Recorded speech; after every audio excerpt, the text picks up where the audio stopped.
你好我的朋友, welcome to my new weekly vlog. This vlog is something different, I guess. In this vlog, I'm gonna go to Arjan and talk with him about China. Arjan also went to China for half a year for an internship for his university. He's on the same university as I am, so. And at that moment of time, I was also in China for my minor, Chinese language. So I met him and we had quite some experience together, and it was quite interesting for me to see him again in the Netherlands and how he adjusted again to our culture and stuff. So I wanted to interview him about his experience in China, and yeah, that's what I want to do in this video. So guys, check it out and I hope you like it.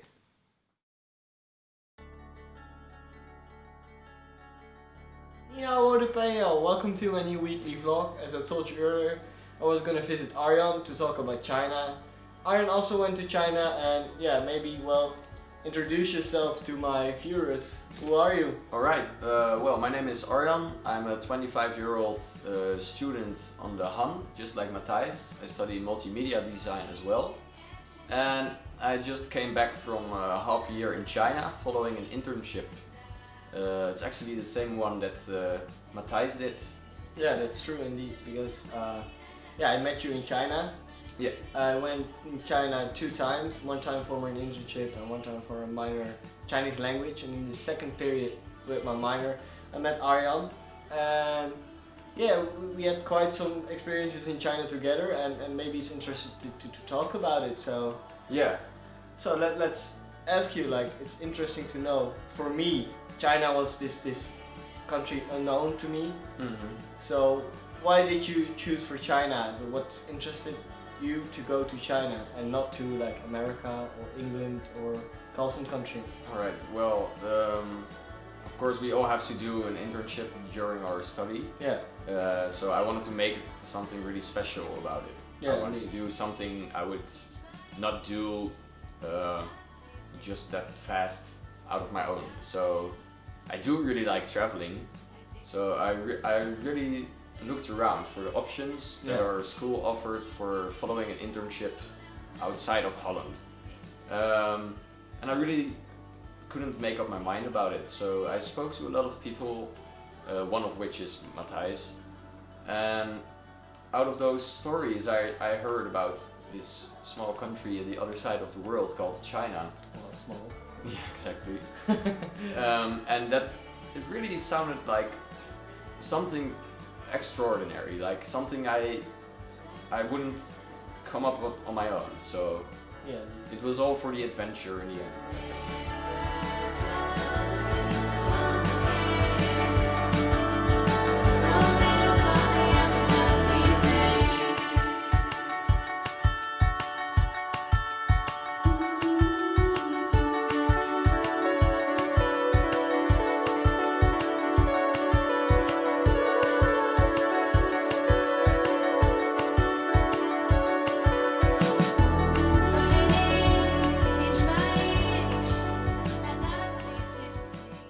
On the moment you're on this airplane from Schiphol to Shanghai, and you land there in Xiamen, you get your luggage, you see all those Chinese people, and you're in China. It's like, for me it was a big experience. But Yeah. what did you experience? Like, you get your luggage, you get picked up by some lady who will bring you to your apartment where you're gonna live that half year. What were you expecting? What was going through your mind when those doors opened from the airport and you saw the actual China? Yeah, yeah, I remember that moment really good, because you just had a really long flight, you're at the other side of the world, and you're really suffering from jet lag, and it's just really strange. You arrive and all you see is, of course, Chinese people. It's just only Chinese people, and Yeah. the heat, of course, was different, because it's weather you've never experienced before in Holland. Yeah. Everything is a bit chaotic at first, because you don't really know what's supposed to happen or what's going on, because you can't understand any of the signs, any of the language. You don't understand anything everyone around you is speaking, because the language is so different. Yeah. It's just a real surreal feeling when you arrive. Yeah, indeed. Like the same for me when I came to China. That first moment, I talked to you guys already about it. It's like this temperature was like insane. Yeah. I was sweating like insane, and the scales around you, and this different environment you're not used to. It's indeed a bit unrealistic. Yeah, exactly. Okay, what are the things you expected before you came to China? Like the doors opened, you went to your apartment, you lived there for like a month now or something like that. Yeah. Were the expectations you got before you went to China true, or were they like totally different? I must say it was like totally different. My expectations couldn't even come close to how it was eventually. Yeah. Because it's such a different world, and especially if all the information you get about a country is via the media.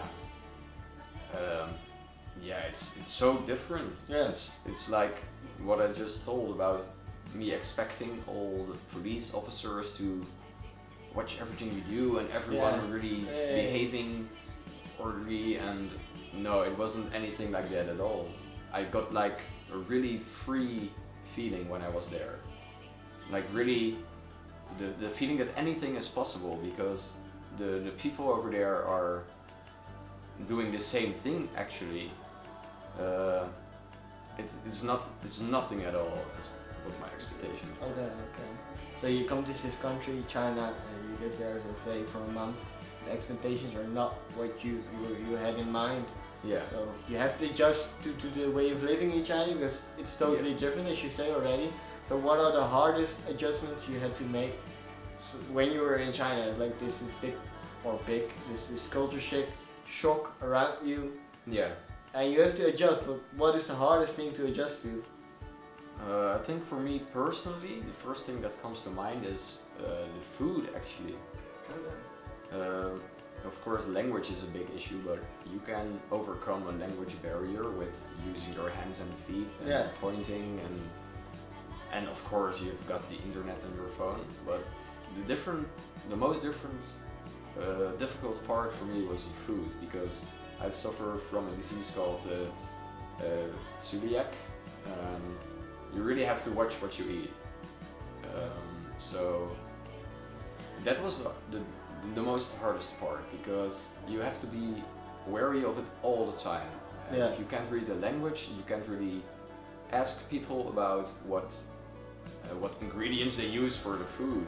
It's the same as you don't know China, you don't know the food, what they use. Like in our country we have these Chinese restaurants, and the food is so different from what you actually get in China. Exactly. So you don't know things at all. You get like, I know this time I brought you to this hot pot place. Yeah. And really the food nice was food. really spicy. It was really spicy, and we got like pig brain, and we got like tofu and other stuff, and those things are not things you expect you will get when you're in China. You expect the Chinese food as Dutch people know it, but it's so different. Yeah, indeed. Yeah, that was a really big thing. Food, well, especially like the brain part you just mentioned. Yeah. It's really strange. It's like a delicatessen there. It's like something special to eat. Yeah, indeed. And in Holland it would be just thrown away. Who wants to eat the brain of an animal? Yeah, I know a lot of Dutch people say that's gross, man. How can you eat it? Yeah, exactly. And I'm like, that's this culture thing, and Chinese people love to eat pig brain. Exactly, so it's really hard to adjust to that, but it's not something you can't overcome. It's just something you need some time to adjust to. Yeah, exactly. It's not hard, but you need some time. Exactly, and in the end, if you're used to it, it's one of the best experiences you get. Yeah, because you learn to live in another culture you're not used to. Exactly. Yeah. Okay. Do you see yourself like in the future like having a job in China, or you rather gonna travel in China, or do you want to go back to China? That's my whole point now. Yeah, I definitely want to go back. Okay. I really want to go back there one day. I'm not even really sure what my purpose of going there would be. Yeah.